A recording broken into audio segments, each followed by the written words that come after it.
Okay, José Carlos, as you are the moderator of this event, and I assume that also the interpretation is ready and back, I would like to give you the floor to start the event. Please, José Carlos. Muchas gracias, Sven. La interpretación se opera normalmente ya. ¿Puedo hablar en portuñol? Ok, listo entonces. Muchas gracias, Sven, a todo el secretariado de ACSFI, de FAO. Es un gran honor dar a todos los participantes hoy una gran bienvenida, a todos los distinguidos participantes del evento de hoy, organizado en el contexto de la 33ª sesión de la Comisión Forestal para América Latina y Caribe de la FAO, sobre bosques, productos forestales, silvicultura, pilares para la transición hacia una bioeconomía sostenible en América Latina y el Caribe. Este evento está organizado por la FAO y su Comité Asesor sobre Industrias Florestales Sostenibles, en colaboración con el Foro Mundial de Bioeconomía.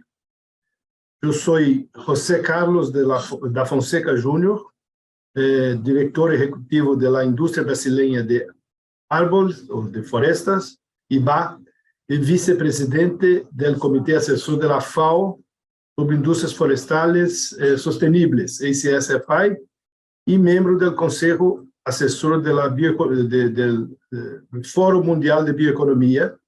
Y estoy muy honrado de poder moderar el evento de hoy. Para empezar, algunas informaciones. La interpretación está disponible en inglés y español. Elija el canal de su preferencia. La reunión será grabada y estará disponible después del evento. Recuérdese de silenciar su micrófono mientras no esté interviniendo para evitar ruidos del fondo. Mencione su nombre y organización cuando haga una pregunta y también cambie su nombre en Zoom para que los anfitriones puedan identificarlo más fácilmente. Escriba, por favor, su pregunta en el cuadro de chat y nuestros panelistas intentarán responderlas también en el chat. Si hay tiempo suficiente, al final del panel podrá levantar la mano si desea hacer una pregunta. Ahora permítanme presentarles brevemente el evento de hoy. Los árboles y los bosques juegan un papel importante en los medios de vida de la población de América Latina y del Caribe. Proporcionan alimentos, energía, medicamentos, materiales de construcción, fibras vegetales e ingresos a través de los productos forestales cosechados, tanto en forma de productos forestales propiamente, como de productos forestales no madereros. La región está logrando avances sustanciales hacia la mejora de la biodiversidad y la gestión forestal sostenible, y está ampliando el área forestal, promoviendo la colaboración intersectorial, construyendo bioeconomías sostenibles. Sin embargo, en algunas partes de la región, las áreas forestales aún enfrentan deforestación, principalmente causada por la expansión agrícola y la ganadería. Dado que se espera que la población se duplique en el mundo para hasta 2050, se necesitan, claro, nuevos enfoques para mejorar aún más el uso sostenible de los bosques de la región, así como el consumo y la producción sostenibles de productos forestales. Los bosques son esenciales para satisfacer las necesidades de una población en crecimiento, transitar hacia sistemas alimentarios sostenibles y lograr una bioeconomía neutra en carbono. Necesitamos, pues, discutir el potencial de las bioeconomías basadas en los bosques para contribuir a economías y sociedades climáticamente neutras, al desarrollo económico y a la creación de empleo, También debemos comprender cómo la innovación en el sector forestal puede brindar soluciones para abordar muchos de los desafíos actuales. Esos desafíos y oportunidades serán discutidos hoy aquí por nuestros queridos invitadas. Así que permítame empezar presentándolos. Comenzaremos con el oficial forestal superior de la FAO, señor Sven Walter, quien brindará una instantánea del trabajo de la FAO sobre bioeconomía a nivel mundial y en la subregión de América Latina y Caribe. Le seguirán las perspectivas globales del señor Yuka Cantola, del Fórum de Bioeconomía Mundial. Ese escenario será seguido por un panel de discusión donde los participantes compartirán experiencias de la región. Ahora tengo el gran placer de presentarles nuestro primer orador de hoy, mi amigo Sven Walter, que tiene la palabra.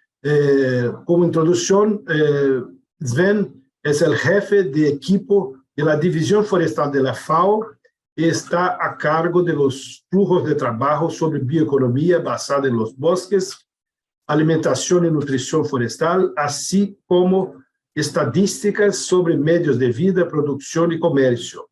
Sven tiene más de 20 años de experiencia en el área de gestión de recursos naturales, productos forestales y estadísticas.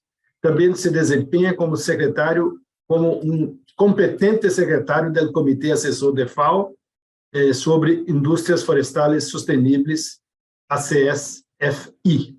Sven, esperamos con mucho interés su presentación introductoria sobre el trabajo de la FAO, la contribución de los bosques a una economía sostenible. Tiene la palabra. Thank you very much, José Carlos. As yesterday, I will speak in English, and I would like to really warmly welcome all the delegates and the participants of the 33rd session of the Latin American and the Caribbean Forestry Commission. I see that also the chair is with us here, and I'm very delighted to see you all for this presentation and for this side event on the forest-based bioeconomy. It will actually complement what we have discussed yesterday in the sessions on wood products and on non-wood forest products, and provide a context now on the, as I said, the forest bioeconomy. So let me share now my screen with you.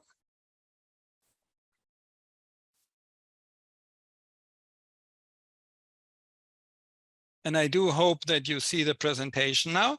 So as I said, let me focus on this issue of the forest bioeconomy and see how actually forest and forest products can support the transition to a sustainable forest bioeconomy. As you know, we are here in FAO, and you know also that FAO has a strategic framework from 2022 to 31, and that framework is based on the 4 betters: better production, better nutrition, better environment, and better life. And for the implementation, we have identified some 20 program priority areas. And one of these under the better environment is actually on the bioeconomy for sustainable food and agriculture. So what is the expected output we identified on this priority program area? It is a bioeconomy that balances economic value and social welfare with environmental sustainability. So we look at the 3 components of sustainability, and obviously when we look into this, forest and forestry is at the cornerstone in the center of the activities and can contribute to it. We do have 2 thematic components. One is to facilitate the deployment of sustainable bioinnovations, and that includes technological, social, policy, institutional, and financial innovations that increase resource use efficiency, improve environmental outcomes in agri-food systems, and promote high-value production that is sustainable and equitable. And the second component is to support countries, regions, and institutions in developing and implementing integrated, evidence-based bioeconomy strategies, policies, and programs. I remind you that these activities and this strategy is for the entire FAO, and we as the Forestry Division, we contribute to it. Why is this contribution from forestry so important? I think most of you have noted last year's State of the World's Forest, which actually addresses the issue of bioeconomy in different ways. We identified in the so-called SOFO that the planetary boundaries are at risk. We have a global population that is expecting to reach some 10 billion in 2050. We have a global consumption of natural resources that is expected to double to up to 190 billion tons in 2060. And currently, some 75% of the total material demand is met with non-renewable resources. So only 25% by renewable resources.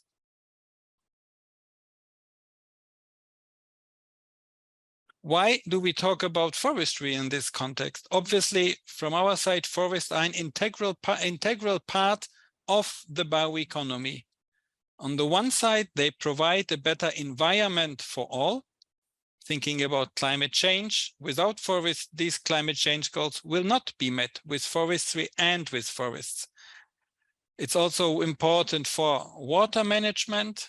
We know that this is a major host of the terrestrial biodiversity, and it plays a key role in restoring degraded lands. But in addition, it is also contributing to livelihoods and human well-being. It provides jobs, provides food security, also through fuel, wood, and charcoal. We mentioned it yesterday in the presentation of my colleague Thais. Provides medicinal plants, and is of course also providing important services for example, recreation and tourism. So it provides the biomass, and I will just quote here the 4F: fibers, fuel wood, feed, and food.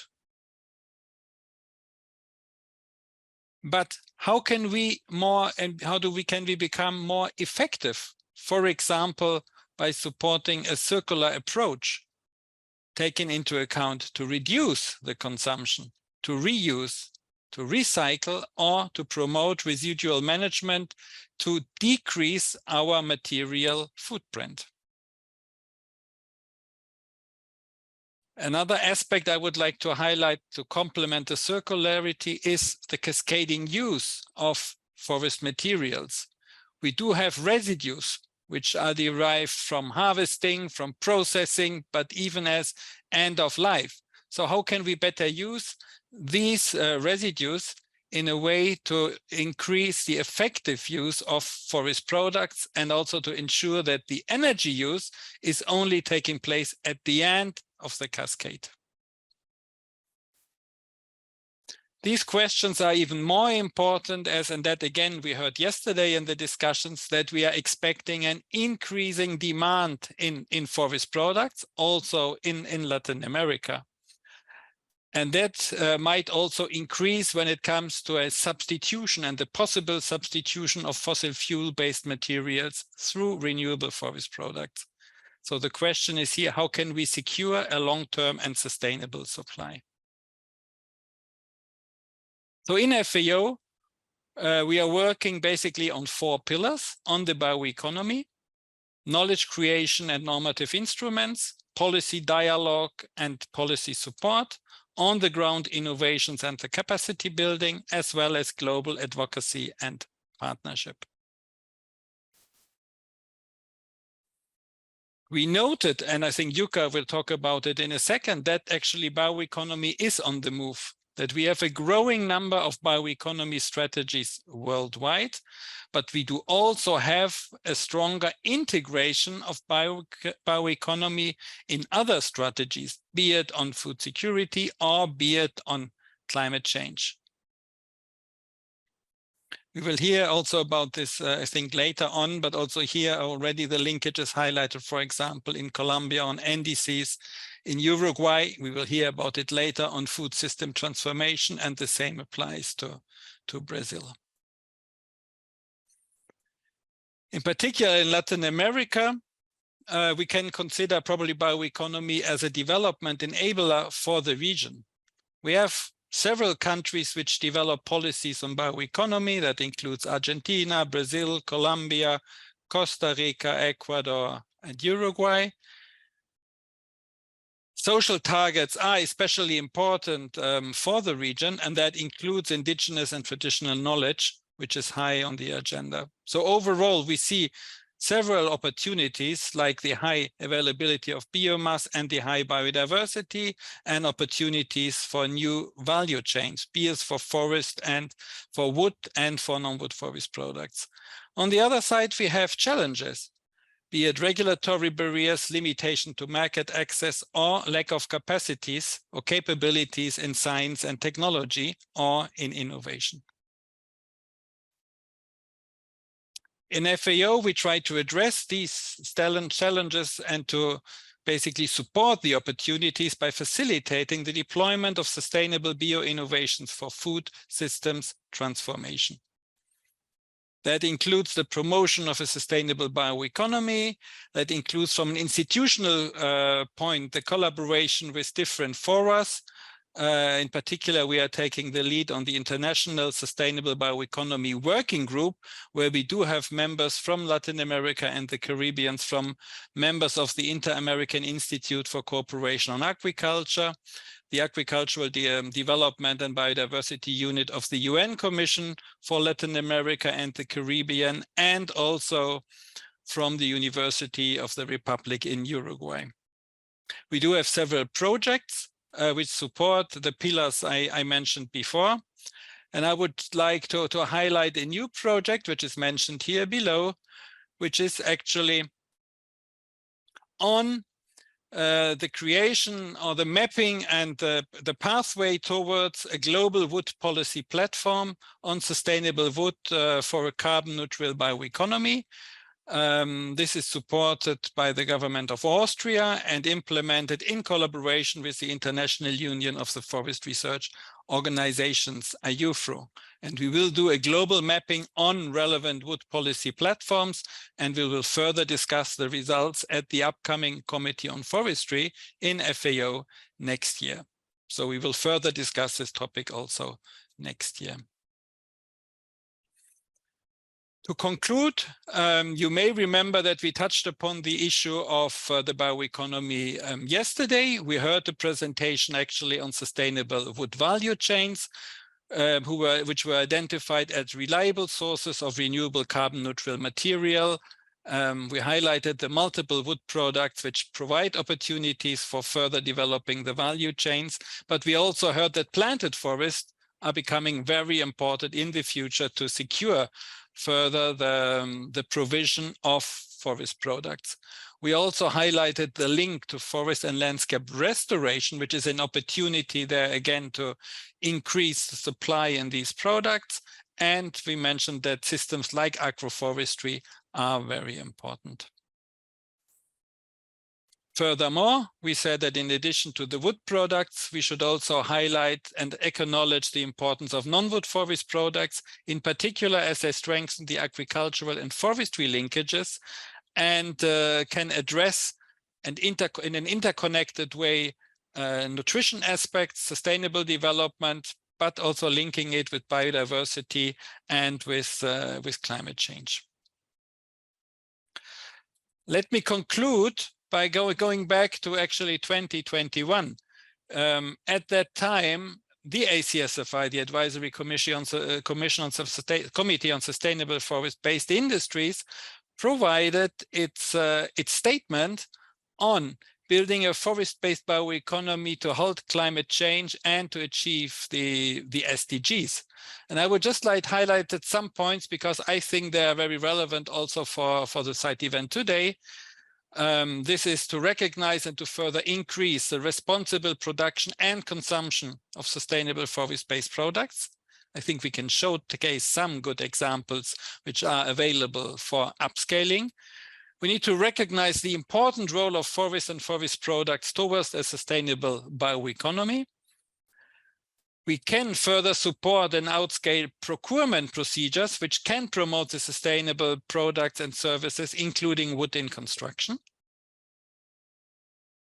We can further facilitate and enhance the development of an efficient wood cascading use. I mentioned it, to increase efficiency, to foster research and understanding of product and market level substitution, to strengthen regional and international collaboration, for example, through the project I just mentioned, supported by Austria, and to address a skills gap to upgrade educational curricula. Obviously, we would like to do so by also linking the wood sector with non-wood forest products.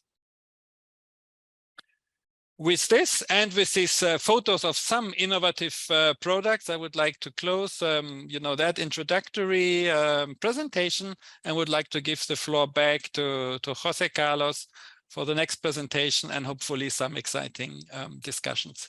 Back to you, José Carlos. Muchas gracias, Sven, Walter. Muy interesante la presentación. And we will, let me just go back to, I'm listening myself here. Momento, por favor.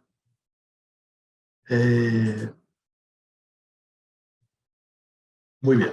Muy buena presentación, muy interesante, una provocación, con muchas provocaciones buenas que vamos a profundizar enseguida. Ahora, nuestro próximo orador, eu tenho o prazer de invitar para hacer uso da palavra, é meu amigo Yuka Cantola, o presidente do Fórum Mundial de Bioeconomia, amigo muito querido de muita gente em Brasil, me ha sido apresentado por Marcelo Brito, que está aqui conosco hoje também.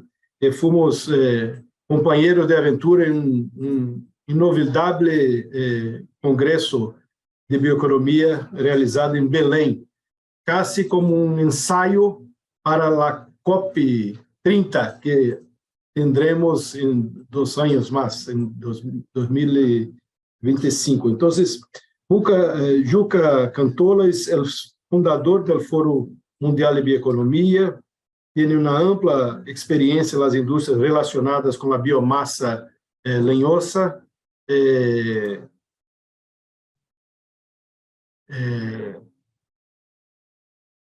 é um apaixonado defensor da bioeconomia circular. Ha desempenhado papel muito ativo na defesa da bioeconomia na prática. Nos últimos anos, ha estado involucrado na facilitação de novas empresas de biorefinaria, fenômeno relativamente novo na indústria florestal e de muito êxito.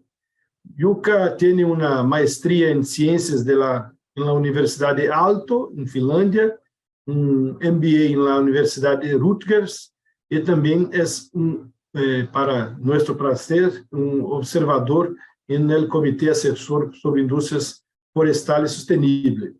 Em 2021, se levou a cabo em Belém, graças ao empenho e à dedicação de Yuka e seu time, por a primeira vez fora da Europa, o Congresso Mundial de Bioeconomia, que foi uma experiência muito exitosa. Então, hoje, com muito gosto, Yuka, vamos ouvir tua intervenção e, ao fim, vamos a conversar, falar pouco mais sobre as questões que temos a que nos dedicar hoje. Muitas graças. Tem a palavra, Yuka. Thank you, Jose Carlos. It's a pleasure to be in here, and thanks also for Sven Walter and Clara, to have this opportunity to be a co-host for this important event in Latin America. It would be my great pleasure to share some, let's say, latest findings of what's up with the bioeconomy. We conducted, let's say, a study about the latest trends and developments within the bioeconomy with some selected areas, including Brazil, US, Canada, EU, India, and China. And what is common to all of them, they do have either update on the biostrategy, or they have some intentions to move it along to that direction. So that will be the base. I think that I have some 10 minutes to go for my presentation, and now I'm sharing my screen. Do you see my slides? Hopefully so. Yes. Okay, very good. Okay. But not yet in presentation mode. All right, that's the good point. Yeah, here we are. Very good. So, before that, maybe a few words about World Bioeconomy Forum. What's that for? So this forum was initiated 2018, and we thought that there's a place to having a platform for the bioeconomy stakeholders, and we think that our role is then to promote bioeconomy, and we do that worldwide. Because we think that there's no one-size-fits-all bioeconomy. They are always based on their own strengths. And that's the reason that we bring the Forum 2021 to Brazil in Belém, as mentioned by Jose Carlos. And as an outcome, there's now biostrategy in the para state. What makes us particular is that we are explaining the bioeconomy through the 4-pillar structure, which is comparable to the, let's say, in the business world, when you are about the, let's say, composing the strategy. Typically, first thing to do is that, hey, let's make a SWOT analysis, and only after that you are deriving your strategy. We think with the bioeconomy, you could then apply this 4-pillar structure in order to explain the status of the bioeconomy, and we have applied that for years in our activities. In order to promote the bioeconomy, we are organizing the public events called roundtables and forums. The next roundtable, by the way, is tomorrow. It will be broadcasted here from London, and it's about the financing the bioeconomy. So if your time allows you, you are more than welcome to join to that occasion. We are also running membership programs. This is pretty new feature for us. We launched that last year. We call it as a World Bioeconomy Circle. And within that, we hope that we can amplify the voice of the bioeconomy. And while we are into this sector, we are certainly also providing advisory services. So that's about World Bioeconomy Forum. Now, when we go to the landscape of the bioeconomy, how do we see it as per today? As the name bioeconomy implies, there's always this economy factor. Let's bear that in mind.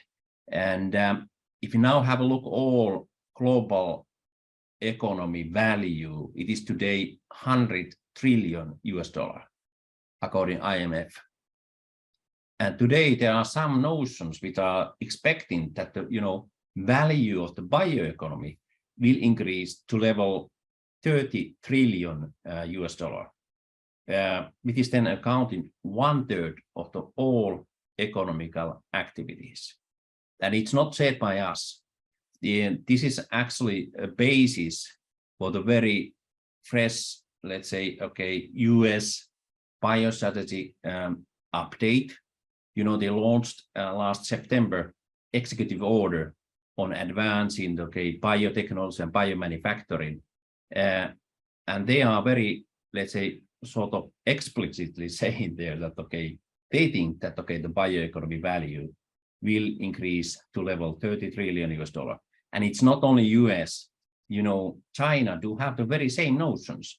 And also the China released their very first biostrategy in China. They did that last May in conjunction with the 14th 5-year plan.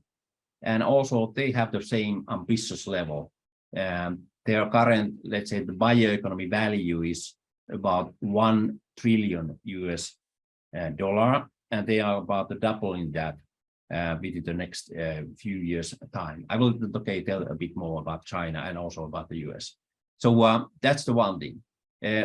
One, let's say, enabler, or let's say emerging enabler for the bioeconomy value is, you know, biotechnology. There are notions that are we already entering into a fourth industrial revolution, namely biorevolution. If you have a look now, like, okay, McKinsey, if you have a look like, okay, World Economic Forum, if you have a look now for like the companies like Bayer or biotech companies, they are very much sort of addressing that we are about entering into the fourth industrial revolution, namely biorevolution. You know, biotechnology as such is not that new invention. It has been used for decades, you know, okay, within, let's say, okay, products, whether it's a beer or cheese or you name it. But what is new is that, you know, today you are sort of speeding up now the developments through digitalization, through artificial intelligence, which means that, okay, product launches do not take that long time that they used to take in the past. And also, okay, about the biostrategy. So today there are almost 60 national biostrategies worldwide, and even some aggregated biostrategies, like in EU. EU is having a biostrategy since 2012.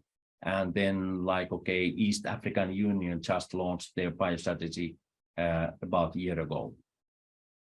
Now, when it comes to, okay, the results of this study, I told you, in this study, we selected certain areas. We had a look on Brazil, US, Canada, EU, Finland, India, and China. And in this analysis, we were using this approach on, let's say, okay, different type of visions on the bioeconomy.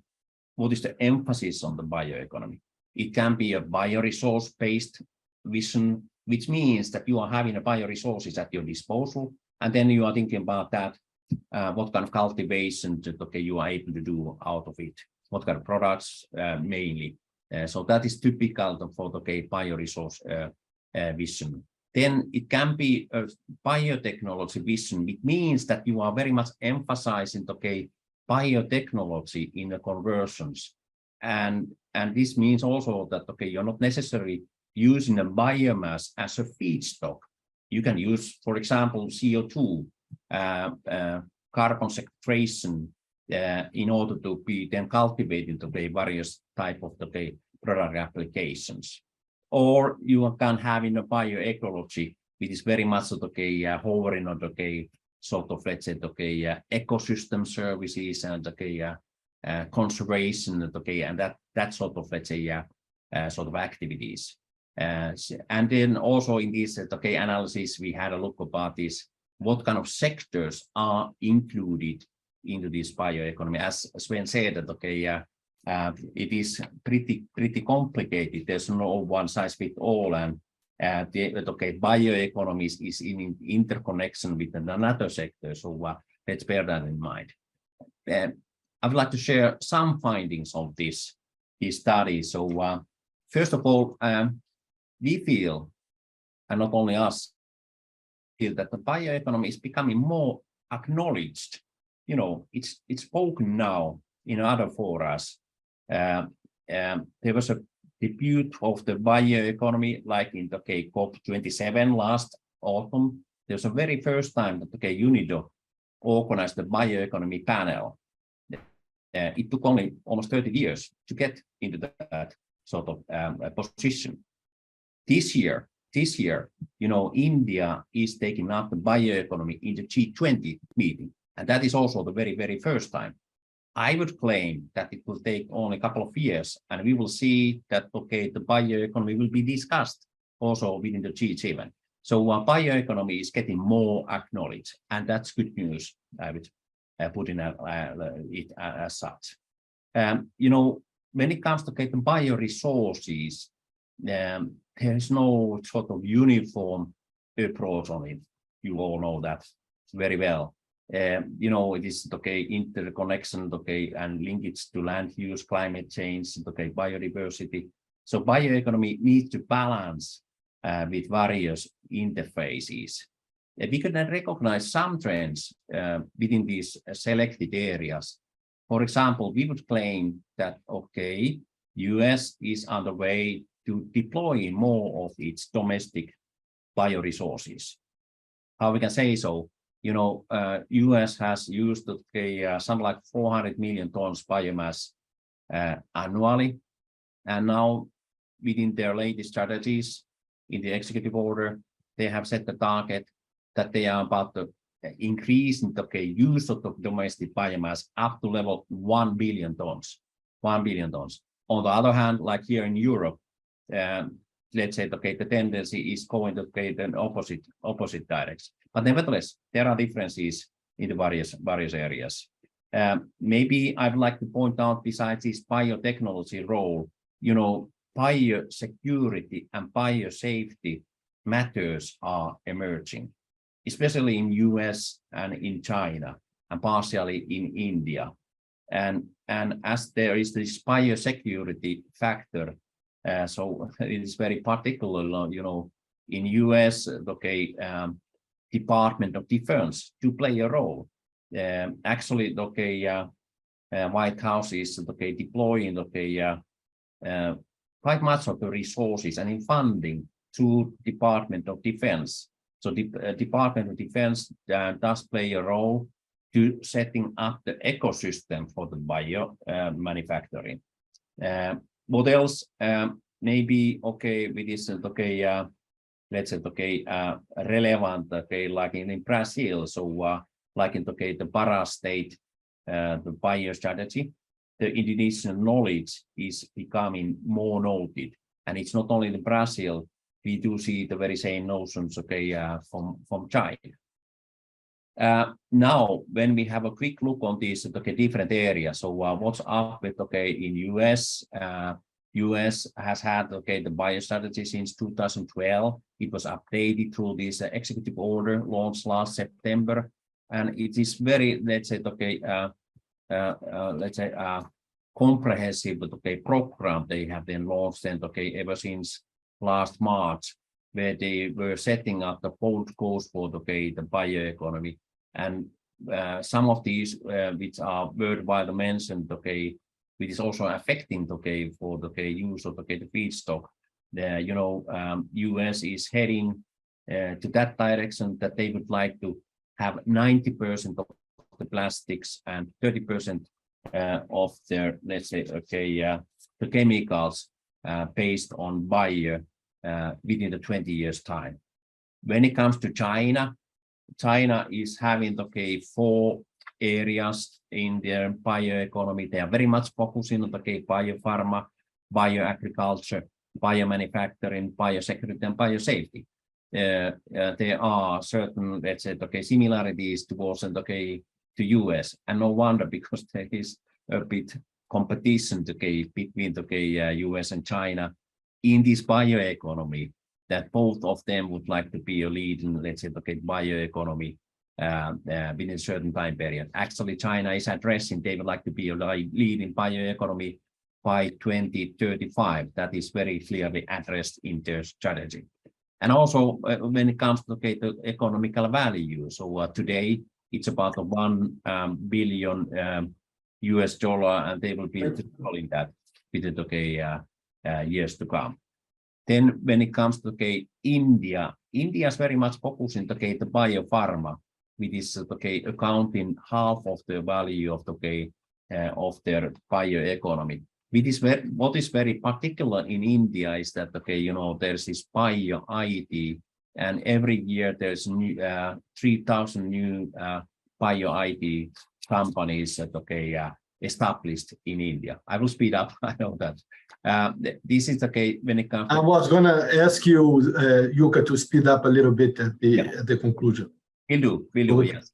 So this is now the Europe. Europe make that survey 2022, and it's very much focusing the bioresource, and with a lesser extent to the biotechnology. So now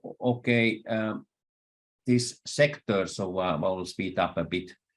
Here you see that how the different areas are, let's say, different from each other. So when you have a look on these, the biotechnology, biomanufacturing, you can find it that US, China, India, especially, whereas Northern Hemisphere, it is about the climate, biodiversity, and circularity. Then I will then in the sake of the saving some time. So what are the conclusions? And there's a more comprehensive report we are more than happy to share against the separate request. But to conclude that this study, so we feel that it has been extremely dynamic, the time period in the bioeconomy since beginning of 2022. Superpowers are putting more emphasis on this. There's certainly also this dominance rivalry between the superpowers. Value of the bioeconomy is emerging. Biotechnology is facing a new renaissance. Is bioeconomy already knocking on the door? There's a mixed approach to bioresources, land use, climate change, biodiversity. So bioeconomy need to, let's say, balance between these different interfaces. And then there's also interest to setting up the scheme for the global hub for the bioeconomy. So with these words, I will then close my introduction speech. Thank you. Muchas gracias, amigo Jukka. Una brillante presentación. Todos los participantes de cerca van a aguardar que puedan accesar a las presentaciones de hoy, la de Sven y la tuya también. Ahora, seguindo, permítame pasar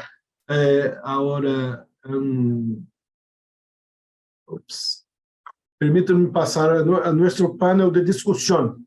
El panel se enfocará en compartir experiencias sobre la contribución de los bosques, los productos forestales y la silvicultura a la transición hacia una bioeconomía sostenible en América Latina y Caribe. Me complace muchísimo presentarles a nuestros ilustres panelistas. Señora María Alexandra Moreira López, secretaria general de la Organización del Tratado de Cooperación Amazónica, OTCA. Señor Carlos Faropa, del Ministerio de Ganadería, Agricultura, Pesca de Uruguay. Señor Marcelo Brito, secretario ejecutivo del Consorcio Amazônia Legal. Señora Bibiana Rubini, gerente ejecutiva de CMPC. Señora Mayra Essebum, del Centro de Investigación Agrícola de Surinam. Y señora Tâmia Salazar, de la Asociación Vinhac de Ecuador. Permita-me referir-me primeiro à senhora Maria Alexandra Moreira Lopes, secretária-geral de OTCA, que é advogada especializada em Direito Econômico e Ambiental, e uma ampla experiência no setor público, particularmente em temas ambientais, como a água, o câmbio climático e em política exterior multilateral. Ha ocupado altos cargos no governo de Bolívia, incluído o de ministra de Medio Ambiente e Água, de 2015 a 2017, De 2008 a 14 também foi membro do equipo negociador de câmbio climático, biodiversidade, desenvolvimento sustentável e outros temas. A ministra Moreira López, em sua visão, a ótica é uma organização, claro, intergovernamental formada por os 8 países amazônicos, Bolívia, Brasil, Colômbia, Equador, Guiana, Peru, Surinam e Venezuela. O objetivo é promover o desenvolvimento harmônico de los territórios amazônicos compartilhados, de tal maneira que se produzam benefícios mútuos e equitativos, apoiando o desenvolvimento sustentável de la região como um todo. Estamos agora cerca da cumbre de amazônica, em agosto, eu creio. Como, então, você crê que a transição a uma bioeconomia sustentável pode apoiar efetivamente o desenvolvimento integral da região amazônica que compartimos? Muitas graças e tem a palavra por... O combinado seria uma resposta de cerca de 3 minutos, depois uma segunda pergunta com mais tempito para tu resposta. Muchas gracias. Gracias a ti, estimado José Carlos, y gracias también por esta importante invitación. Nosotros consideramos que es necesario partir de un hecho fundamental. ¿Se escucha? Okay. Consideramos que nosotros tenemos que entender que la región amazónica, compartida por estos 8 países, como tú bien decías, representa cerca del 44% del territorio de América del Sur. Solo ese dato puede implicar que si desarrollamos nosotros de manera efectiva a los países amazónicos, nuestro potencial bioeconómico no solo va a influir en el desarrollo de la Amazonía, sino va a poder influir básicamente en el desarrollo de América Latina. El potencial de nuestra bioeconomía aún ni siquiera lo conocemos con datos cerrados o conclusivos. Solo hablar de productos del bosque no maderables ya implica un potencial infinito. Es importante reconocer que los países amazónicos desde el sector privado y desde el sector público están demostrando varias iniciativas y generando emprendimientos que demuestran que sí es posible alternativas económicas y sustentables para un modelo distinto de desarrollo en nuestra región amazónica. Por ejemplo, cito algunos números y de estudios realizados por el Estado de Pará, justamente acá en Brasil, en colaboración con la empresa Natura, en el cual nos muestra una comparación de la rentabilidad de los productos que devienen de la sociobiodiversidad o de la biodiversidad aplicada en relación con la pecuaria. El mismo indica que ambas actividades están produciendo un valor agregado de casi la misma proporción. La pecuaria ha generado en el 2019 casi 4.25 billones de renta, es decir, 1.05 billones de dólares. Y la sociobiodiversidad ha generado 4.24 billones de reales, un equivalente a 1.04 billones de dólares americanos. Si bien los ingresos generados en ambos sectores son casi equivalentes, esta sociobioeconomía tiene una mayor capacidad de generar y preservar las funciones ecosistémicas y de hecho poseen diferentes características de uso de la tierra que permiten un uso sostenible conservando el bosque, la biodiversidad, así como una participación más efectiva de los pueblos indígenas y de sus comunidades locales y a su vez conservando los conocimientos tradicionales. Entonces, los beneficios de esta transición hacia la bioeconomía no se concentran solo en la generación de importantes ingresos económicos, sino también permite la generación de resultados positivos de multidimensional e intersectoriales, porque estamos hablando de una participación activa social, la conservación del medio ambiente y la generación de inversiones tanto en ciencia como en tecnología e innovación. Consideramos nosotros que los países amazónicos estamos identificando en principio estos potenciales productos a nivel regional con la posibilidad de escalar y de replicar estas experiencias exitosas, y creo que estas actividades serían bastante interesantes e importantes para que nos puedan coadyuvar, por ejemplo, organismos como la FAO. En esta imagen que ustedes están viendo se pasan algunos datos sobre algunos de los productos de elevada demanda para una venta externa que han implicado también cadenas de valor y una rentabilidad extremadamente positiva también para el estado de Pará. José Carlos, esta es la primera respuesta por parte de la OTCA. Gracias. Muchas gracias, ministra María Alexandra. Permítame ahora una pregunta de seguimiento. Los bosques están desempeñando un papel clave en la bioeconomía. ¿Qué medidas deben tomar los gobiernos del sector privado, las organizaciones internacionales como la FAO, por ejemplo, para mejorar aún más la contribución de los bosques y la silvicultura a la bioeconomía? Gracias, José Carlos. Nosotros desde la región amazónica consideramos importante generar oportunidades de cooperación, pero con una visión regional. Gestionar la región amazónica implica 8 países y un territorio altamente extenso. Entonces, abrir ventanas de cooperación, de asistencia técnica, no solamente recursos financieros, sino en temas de tecnología, innovación, pero desde una visión regional para nosotros es altamente importante. Es urgente para nosotros, como sabemos bien, dar una opción económica a los habitantes de la Amazonía, porque de lo contrario la deforestación continuará ocurriendo.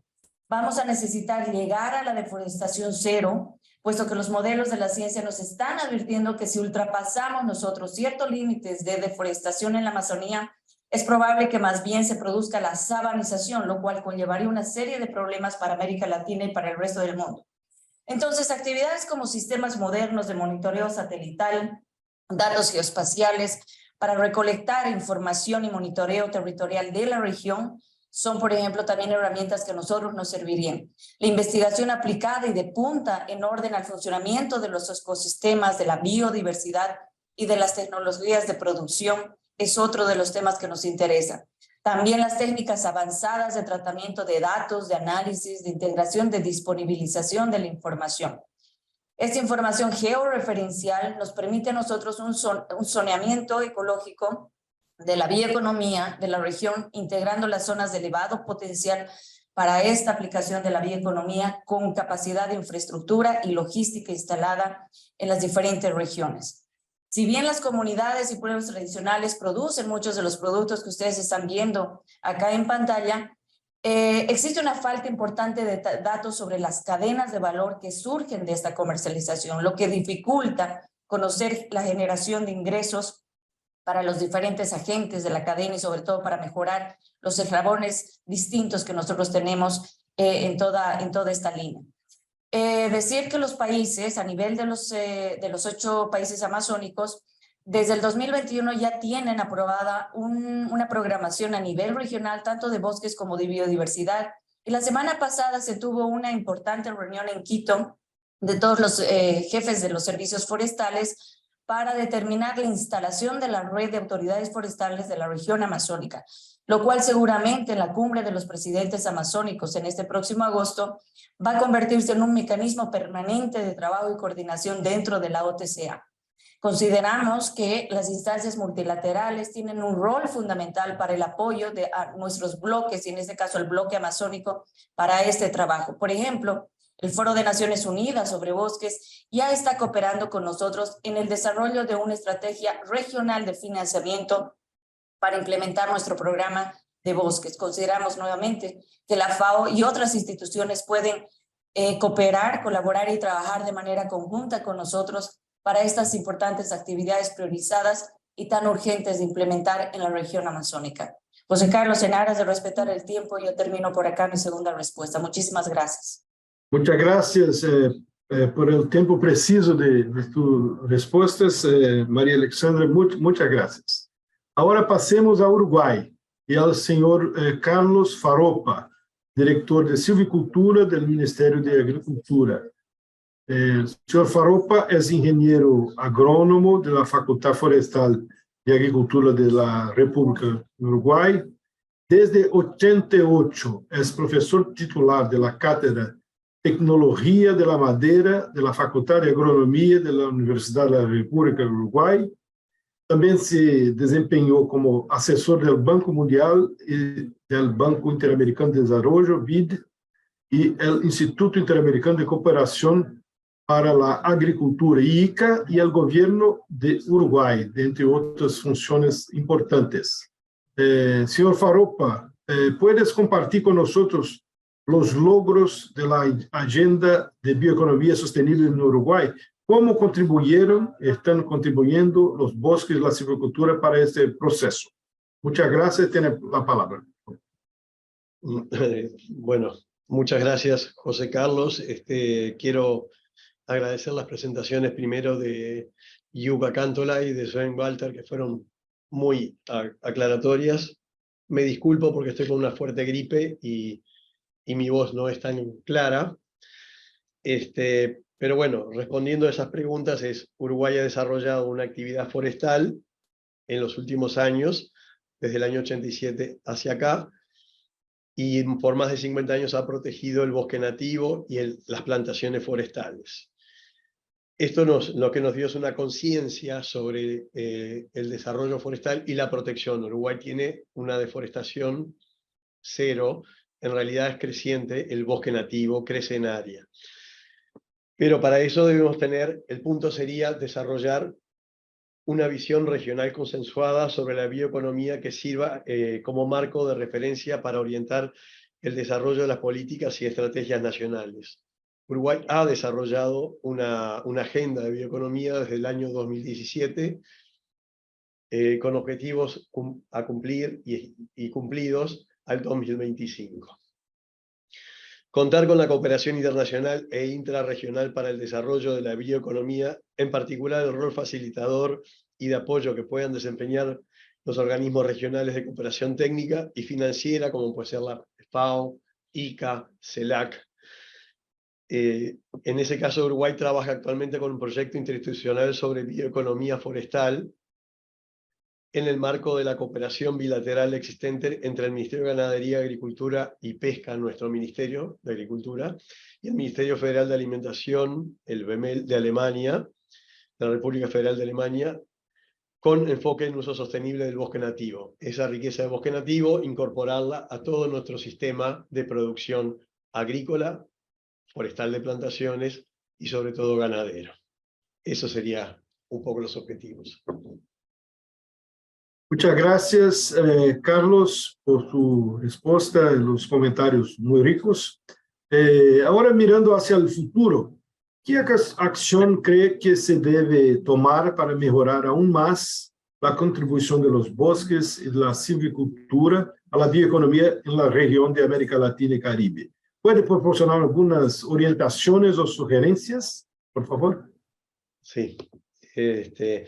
Sí, en eso Uruguay ha definido a la bioeconomía como uno de los motores. Así lo expusimos en el Foro Mundial de los Bosques en Corea, y va a ser la transformación económica en nuestro país. O sea, nuestro país tiene una base agrícola, de producción agrícola, sin fuentes alternativas de energía fósil, y por lo tanto nos enfocamos a fuentes renovables, a emisiones de descarbonización o de emisión cero, y por supuesto la bioeconomía sobre la base de toda la producción agrícola y sobre todo forestal. En ese caso, Uruguay ha ido desarrollando como plataforma para esa bioeconomía, primero la generación de energías eléctricas en el país son sobre base casi 100% renovables, y más del 40-50% de la energía calórica, vapor, hogar, industria, es también sobre la base de biomasa. Eso ha definido a la bioeconomía como uno de los motores de la transformación productiva necesaria para avanzar el desarrollo sostenible, y uno de los complejos productivos que se consideran clave para el desarrollo de la bioeconomía en Uruguay, que es el forestal, con la incorporación de nuevos bioprocesos en la producción de bienes y servicios, así como la generación de productos con mayor valor agregado a través de un mejor aprovechamiento de estos recursos. O sea, incorporar todo ya lo que hemos desarrollado en la bioeconomía forestal y en la economía forestal en su conjunto, llevarlo a una circularidad en toda la producción, sobre todo en lo que hace a los bosques plantados o bosques de producción. y con el caso del bosque nativo se enfatiza el uso adecuado del recurso como base de servicios ecosistémicos, fitogenéticos, y hay productos maderables y no maderables como oportunidades para una mayor integración productiva, particularmente con la ganadería, generando beneficios por ambas partes, o sea, integrar bosque nativo con el sistema de producción ganadera nuestro, manejándolo de una forma sustentable, con producción carbono neutro y libre de deforestación. Esos son los objetivos de esa bioeconomía. Por último, estamos desarrollando centros tecnológicos forestal de madera y un centro tecnológico de bioeconomía, con lo cual apuntamos, por un lado, a la producción sostenible de recurso forestal, su transformación mecánica, industrial, y a su vez un centro de bioeconomía que sería la economía circular de toda esa producción forestal, el aprovechamiento, y a su vez incorporar a eso todo lo que es la agroproducción del Uruguay o la agricultura productiva del país. Muchas gracias. Muchas gracias, Carlos. Muy interesante. Que le vaya bien con la gripe. Muchos estamos con la gripe los días que pasan. Y ahora, siguiendo, me permitan pasar a nuestro tercer panelista, mi amigo Marcelo Brito.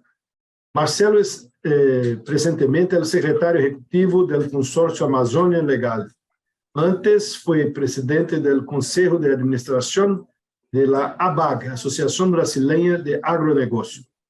También estuvo a cargo de la cofacilitación de la Coalición Brasileña de Clima, Bosques y Agricultura y es uno de los voceros de la campaña Sé Legal con la Amazonia. También se desempeña como miembro del Consejo Asesor del Foro Mundial de Bioeconomía. Tiene un MBA en Comercio Internacional por la USP, Universidad de São Paulo, y una maestría en Administración, Estrategia, Ciencia y Gestión del Comercio Internacional del Instituto de Administración y Economía de la Universidad Pierre Mendès de Grenoble, en Francia. Marcelo, se me permite, ¿cómo contribuyen los bosques y la silvicultura a la creciente bioeconomía en Brasil? Siguió de cerca el desarrollo de la estrategia de bioeconomía en Pará.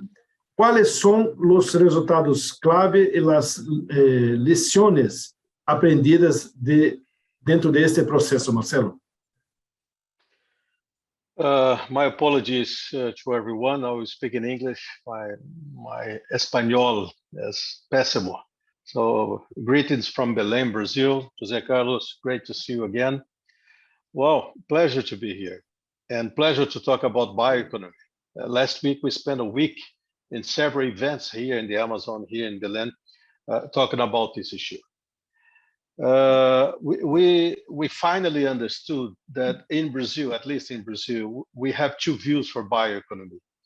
There is one that's more or less common to the rest of the world, pointed out to the traditional economy, or how can I say, having the bioeconomy refueling the traditional economy with new methods and science and technology and so on.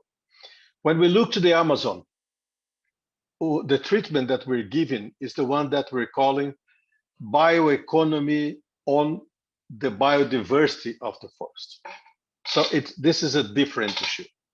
So it's how do we develop forest and forestry products from the Amazon in a bioeconomy world.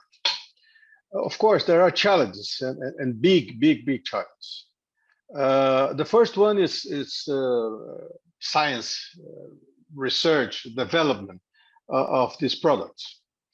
The second one, it's more on a public side, but is related to tax and legal system, logistic, financing, and more than that, Jose, market access. We have been really worried because we have developed products and systems and so on in the forest, but it's really difficult to escape from the region to reach other markets, especially outside Brazil. So it's difficult to reach markets in Brazil, especially outside Brazil. It's almost impossible. So market access is something that we cannot only develop on a B2B base, but we need governments, we need partnerships, we need public agreements. And that's what we miss, and we miss quite a lot between countries. How do we give market access to the bioeconomy products of the forests?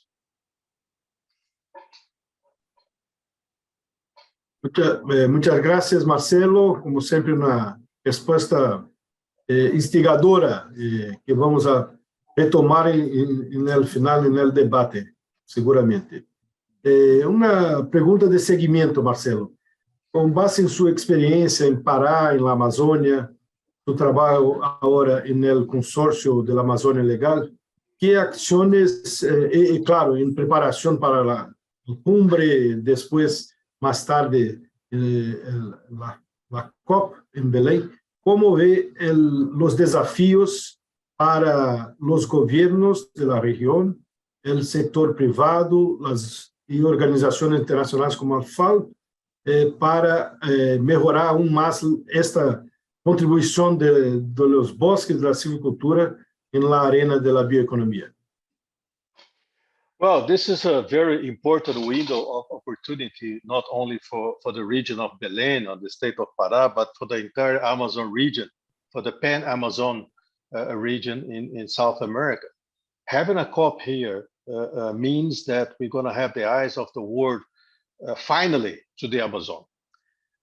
Everyone around the world talks about the Amazon, but very few people come to the Amazon to understand the reality, the difficulties, the challenges, and the way that we can give to these almost 39 million people living in the 9 countries Amazon.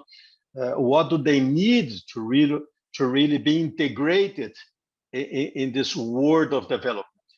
So having the COP here, first having the meeting, the summit with the president in the coming August, and then in September, Brazil takes over the G20, and Mr. Lula already said that he wants to be the leader of the Pan-Amazonian countries during this year, heading the G20, and right after we have COP. So it's 3 major opportunities, 3 major events that we can connect to international institutions, to funds, to philanthropy, to private and official banks as well, in order to find a strategic way to develop the Amazon, having the right financing, having the right tools to promote this kind of development. We already know what's happened today. It's not working quite okay. We lost quite a lot of forest in the past. We already know as well, where do we want to reach? So we have to talk about the transition. This is what that we call the just transition. We just want to understand just for whom, just for what, just from what. So the just transition time for the Amazon, that's now in the agenda for the next 2 years. Muchas gracias, Marcelo. Muy bien, e vamos a seguir com o diálogo depois de os próximos panelistas. Agora, permita-me passar nossa próxima panelista, a senhora Bibiana Rubini, que é diretora de Pesquisa, Desenvolvimento e Bioeconomia de CMPC. Bibiana lidera a nova equipe da Diretoria de Pesquisa, Desenvolvimento e Bioeconomia de CMPC em Chile, onde a estratégia de P&D e inovação para bosques, celulosa, bioempaques e bioeconomia da empresa se desenvolve. Iniciou sua carreira como investigadora em Aracruz Celulose, trabalhando na área de desenvolvimento de processos e produtos de celulose. Em 2017, assumiu como gerente de investigação e inovação em celulose e biorefinaria em Fibria, e em 2019 ha sido assignada como gerente executiva de investigação e inovação em Suzano. Tem uma maestria em engenharia química graduada na Universidade Federal de Paraná, em Brasil, e estudou em Harvard Business School e na Universidade de Karlstad, em Suécia. Bibiana, CMPC es una empresa global con una larga trayectoria en la producción y comercialización de madera, celulosa, productos de embalaje, productos sanitarios y papel tissue. A partir de su trabajo en Chile y con la experiencia acumulada en Brasil, ¿cómo contribuye el trabajo de CMPC con una entidad del sector privado, claro, a la bioeconomía en el país y posiblemente en la región? Tiene la palabra, Viviana. Gracias. Thank you, José Carlos. Thank you for the event, for the invitation. I will also speak in English as my Spanish is still being developed. I'm honored to be part of this event and represent the forest sector, the private forest sector. I think we should start by saying that the forest sector has changed a lot, drastically over the past decades. We moved from a commodity producer of pulp to a provider of potential biomaterials that can potentially transform the society where we live. The entire sector is working on this agenda associated to the Sustainable Development Goals. How can we replace plastic, decarbonize, provide biofuels, bio-based materials? This is transversal to the sector. Everybody is moving in this direction as we recognize ourselves having an important role in this. As we are, I think Yuka mentioned that in his presentation, that bioeconomy has been around for many, many years. And I think that the craft pulp, the pulp makers are a biorefinery for many, many years. What we are doing now is just rediscovering ourselves as sources of more than just pulp. But I should say that the responsibility of the forest sector starts in the forest, where a responsible management of the forest, developing technologies to make better use of the land. We are inserted in the neighborhoods. So we live side by side with communities, indigenous in Brazil and originary populations here in Chile. CMPC itself, it's also in Mexico, Argentina, and Brazil. So we are among various communities, and we have to work together in synergy to have supply for everybody. So technology is being applied from the forest all the way to new products.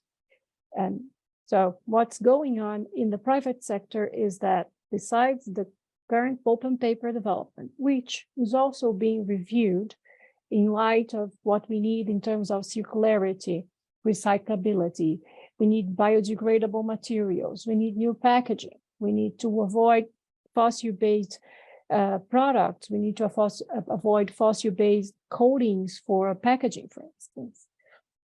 So the pulp and paper is itself challenged and going through a huge development wave, but also the sector is looking at this feedstock, which are the forest, as source of new biomaterials, just like the lignin, which has been around for decades now, but looking for new applications, new way of adding value to different value chains, like batteries, like resins in the woodboard production, replacing phenol-based resins, like PU foam, and many other companies. The nanocellulose is growing as well, and Sven showed a picture of textile fibers made of nanocelluloses, and this is craft nanocellulose. This is a new way of producing textiles that we see a boom of startups coming out. And this is being made by CMPC and by other companies, of course, but CMPC very responsibly is looking at this from the local markets and local what we have available in the partnership area in terms of universities, partners that are local, producers that are local. And this way we develop not only ourselves, but the surroundings as well. The private sector is very active in this direction and doing it very responsibly, I would say. Muchas gracias, Viviana. Yo iba precisamente a preguntarte, con su perspectiva desde el sector privado, ¿qué acciones crees que los gobiernos, las organizaciones internacionales, como la FAO, pueden seguir adoptando para promover y ampliar la contribución para el florecimiento de esta bioeconomía? Thank you. I think the government policies can play a decisive role in the development of bioeconomy by either encouraging and blocking developments. Public policy can effectively remove barriers, encourage innovation, improve understanding, and, as everybody already said, cooperation among stakeholders. Bioeconomy is not a science that you can develop isolated. It is by nature connected. It is by nature a network. So we need to encourage this. We need to, I guess, we expect priorities to be led to guide us in our developments, to guide in what we want to put out there. We need to identify where policies and regulations are stepping out of, are kind of behind, where we need to step up with these policies, maybe a more dynamic framework, especially in the legal and regulatory aspects, so that we can access markets, so we can start replacing materials. We make it easier, this transition. But there is a key role of the government and international organizations to make viable these new materials to reach the value chains. Muchas gracias, Viviana, excelente respuesta. Y ahora me permiten pasar a Surinam. Es un placer dar la bienvenida a Mayra Essebon, del Centro de Investigación Agrícola de Surinam. Mayra es licenciada en Economía Agrícola por la Universidad y Centro de Investigación de Wageningen, los Países Bajos. Ha trabajado para diferentes organizaciones que se ocupan de asuntos agrícolas, de forestales y de desarrollo. En los últimos 15 años, Mayra Essebon ha trabajado como investigadora en el Centro de Investigación Agrícola de Surinam, en el Departamento de Gestión Forestal. Su investigación se centra en los productos forestales no madereros, PFNM. Mayra, para empezar, Surinam es el país con la mayor cubierta forestal del mundo, proporcionalmente. ¿Cómo contribuyen los productos forestales y más específicamente los alimentos del bosque, como el açaí, a la bioeconomía de Surinam? Muchas gracias. Yes, thank you so much for this opportunity for my answer. Suriname is a small country and really not always being taken in account with a lot of aspects, but we are also a different country, as you can see by the high forest cover that we have. In Suriname, timber production is already in hands of big international multinationals. So in the case of forest products, the exploitation is mostly done by micro. Não vai dar para ter pergunta, não? Mostly within family structures of rural communities or communities of indigenous and tribal peoples in Suriname. These forest products improve the livelihood of these community members because they have a comparative advantage of local indigenous knowledge related to ecological process and use of forest products. Important is that the exploitation of forest products can be contained by these communities and not turned over to big multinationals. And for that matters, I think that we have to remain conscious about the small entities, the small communities which do have a say and which can also have a good contribution to everything, but they still need to have their livelihoods. Thank you. Muchas gracias, Mayra. En cuanto a las lecciones aprendidas gracias a tu trayectoria, tu trabajo con el açaí, ¿qué acciones cree que se requieren para aumentar y mejorar aún más esta contribución de los bosques y los productos forestales a Surinam y al Caribe en general? Claro, teniendo en consideración tu alerta de hay que considerarse los diferentes tamaños de empreendimentos e intereses cerca de cada de estas iniciativas. Sus sugerencias e ideias são muito bem-vindas. Yes. I liked the presentation of my or at least the person before me from Brazil, who was talking about a just transition for the Amazon in the next 2 years, because upscaling should be focused on differentiation of forest products, so that communities could have a year-round income instead of pushing communities to move from specialty products to bulky goods with high volumes, relatively low benefits for the first actor in the value chain, and danger of overexploitation and forest degradation. Removing communities from traditional and indigenous ecological belief systems, which have proven over centuries to be the most sustainable in the world. I want to remind you that the forest in the Amazon has remained because of the indigenous traditional systems.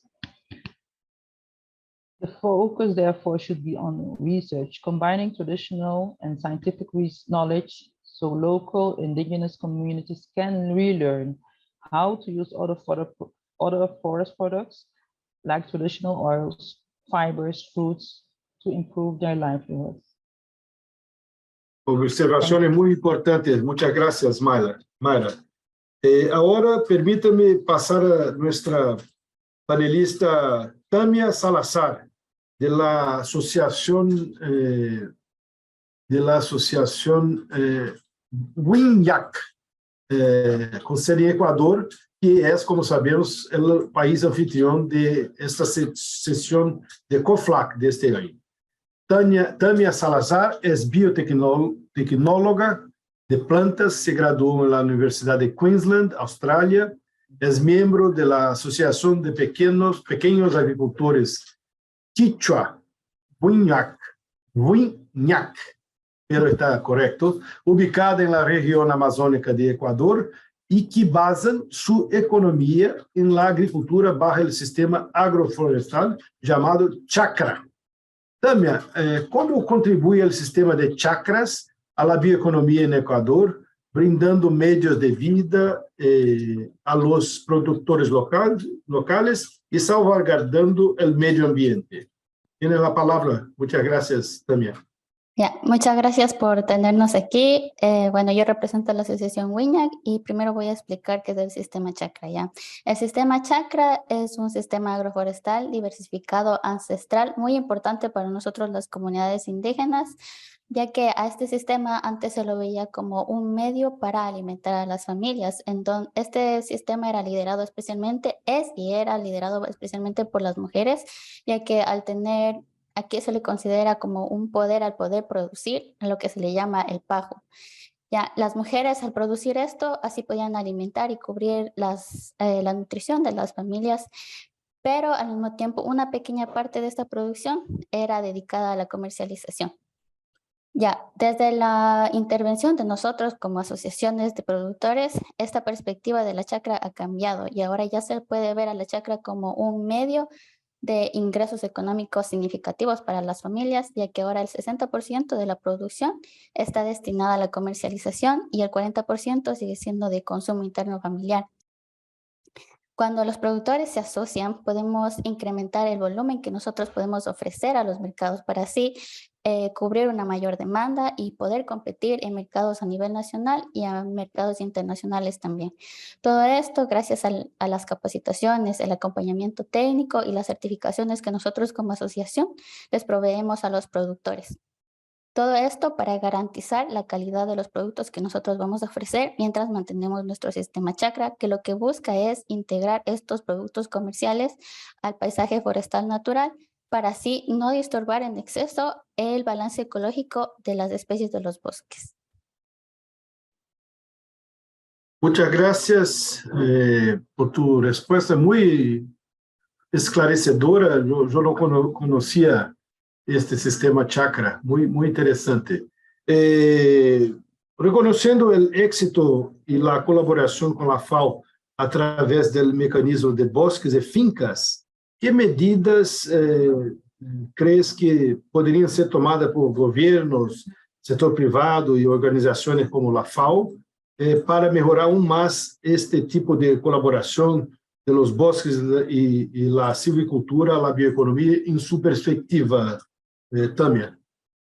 Bueno, en base a nuestra experiencia, lo que los aliados lo que hacen los aliados es acompañar a nosotros como asociación en los diferentes procesos, con el fin de fortalecer nuestras capacidades, ya sean técnicas, gerenciales y administrativas, a través de la entrega de insumos, generación de lineamientos para el cumplimiento de las BPA y BPM y planes de manejo, para que así nosotros como pueblos indígenas podamos generar una bioeconomía sostenible a través de procesos garantizados que estén en cumplimiento con la ley ecuatoriana y con la ley de los países en los que vamos a vender nuestros productos. Hemos recibido mucho apoyo por parte de la FAO desde el año 2019 a través del mecanismo de bosques y fincas, de lo que estamos muy agradecidos, y esto ha contribuido a que nosotros como organización podamos ver a este sistema chakra como una actividad rentable para el desarrollo socioeconómico de las comunidades indígenas. Ahora, lo que nosotros estamos esperando de tanto el gobierno, el sector privado y las entidades, las organizaciones internacionales, es mucho más esfuerzos y acciones concretas, especialmente en el área de que nosotros como pueblos indígenas podemos acceder de manera directa a diferentes fuentes de financiamiento, y también a la generación de políticas que permitan la libre comercialización de los productos de la chacra. Con esto me refiero especialmente a la denominación de origen y a las partidas arancelarias que en muchos casos han sido limitantes para que nosotros podamos exportar nuestros productos a diferentes mercados. También creemos que al tener nuestras capacidades fortalecidas, el acceso a diferentes fuentes de financiamiento y diversos mercados, nosotros así vamos a poder seguir contribuyendo a mantener estos sistemas agroalimentarios sostenibles y también hacer que los productores y las productoras reciban un pago justo por el trabajo que ellos realizan para fortalecer la bioeconomía del Ecuador.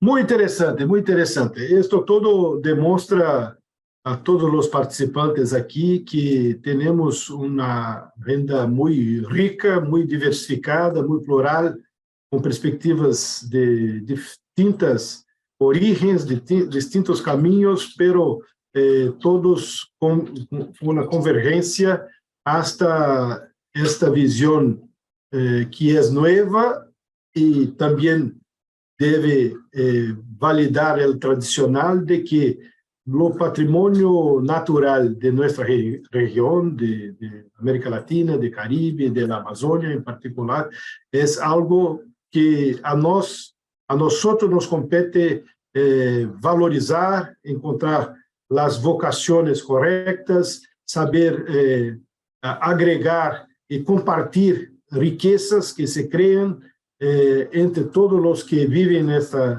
regiones. Entonces, yo sé que teníamos un desafío muy grande que era tener 1 hora y media para tantos asuntos, tantos temas, tantos ilustres presentaciones. Yo quería solicitar a Sven y al secretariado y a Yuka que, por favor, si posible, nos privilegien compartiendo las presentaciones de hoy, porque este es un diálogo que hay que ser mantenido, profundizado y prolongado en los tiempos que vienen. Entonces, con esto yo creo que mirando el horario exactamente que nos fue concedido, no me resta más que agradecer muchísimo a la participación muy rica de todos y congratularme con cada uno de los panelistas, los participantes, de una audiencia que en cierto momento tenía como casi 100 pessoas de todas as partes.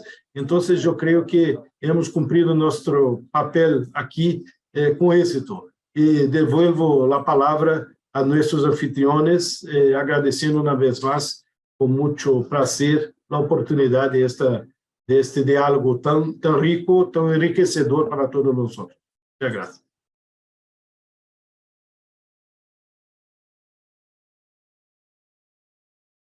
Thank you very much, and we will present and share the presentations with the Secretariat. Thank you very much to all participants and to the dear panelists.